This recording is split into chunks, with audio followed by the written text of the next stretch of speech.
Today I'm going to show you how to do some tape resist painting with watercolors. My kids and I had a lot of fun today doing a special project to make some Easter decorations. We've also done tape resist paintings in the connecting class, and I know some other classes have done this as well. So I'm going to show you what we did today and what the materials are that you need. You'll need some thicker paper. We had watercolor paper, which was really good for this, but cardstock would also work, or oak tag. I wouldn't recommend using printer paper because the paper will curl when you paint it with the watercolors. You're also going to need some scissors, a pencil, some painter's tape, which I'll talk about in a minute, some watercolors. We all have liquid watercolors here, and we also have a watercolor palette here. You need some water and a paintbrush. So like I said, we decided to make Easter egg decorations. So I drew an Easter egg here, and then you can have your child cut it out, or you can cut it out for them. And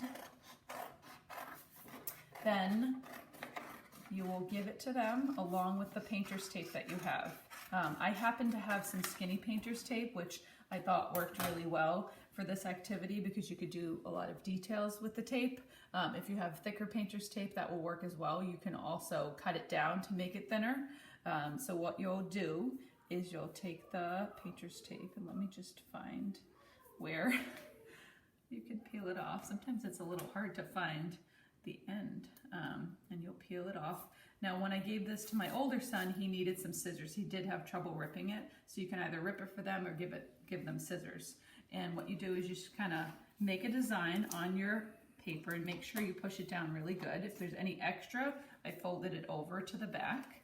And you can cross them, you can make stripes, you can make designs, and kind of decorate the egg whichever way you want. We had a lot of fun just making different designs, and I'll show you our finished products at the end. But it's really cool how each one of our eggs looked different. So I'm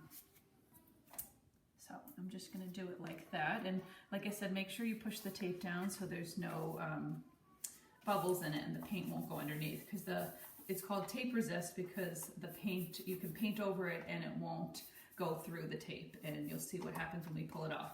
So I mentioned that I had some liquid watercolors. If you don't have that and you just have a palette, that works just as good. So I will show you what you do. You just, whatever colors you want, you kind of paint every space, and the paint can go over the tape, that's not a problem. And you paint every space. I'm going to do different colors for some of the sections, and I'll paint some of it to kind of show you.